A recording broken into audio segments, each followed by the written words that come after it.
Nagabenta ki khubor baman kasni pet but subscribe ya u Antor News. Baro kini gilong ki khubor bamta kasni. Kibor pahara kila yo ban Kynnoh ya Ngut ki Briu ki blak Kynnoh ba kila Pynkheiñ hok Longbriew Manbriew persha ya Kawei ka samla Khynnah hanong ba Shillong.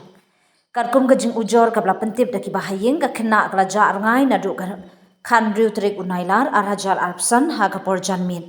Wala ki bahayeng kilawat man kapor om shimna lap yaka hadu ka khat neutrik unailar haba klawan phai she yeng bat wanra da ki Ngut ki Briu haba ki bahayeng ki kali ka Khynnah kala pen pau bakla shitam ting e hadin bakla pen bore ka bandi dawai pen bu aj bat hadin pat kala le be ijat yaka hadu bakala du ya ka jing sngo thu ka Khynnah kala ong shu ba uken tiu bor lang dakhar u badan khat khandai snem ula khot yaka ban rung bam ha Kawei ka dukan bat ulawan ringkat bat Ngut ki Wei pan kata uris kem nong sit arf nyusnem but ubasham board khar arf nyusnem hadin kani ki bahayeng kilalik ujor shadrinja police station ki pulit kila register case but Kynnoh mardor ki Ngut ki baminta kin shapen pau hakakti ka an hakmat ka kashri ka jing to okit kadang yai beteng but ki bor pahra ki pen pau bakin shimkhya hadu baka an kanya da kalinti ka babyang ban ai ka jing bishar hom ya ka Khynnah ka basha pinjan.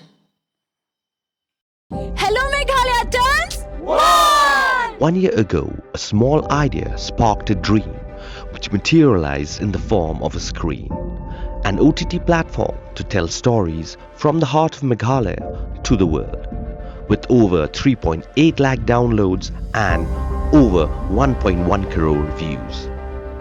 From indie creators to first-time filmmakers, Hello Meghalaya gave voices a home, a stage and a spotlight. And you, the viewers, made it all possible.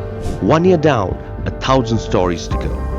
Here's to more laughter, more culture, more Meghalaya. We love Hello Meghalaya.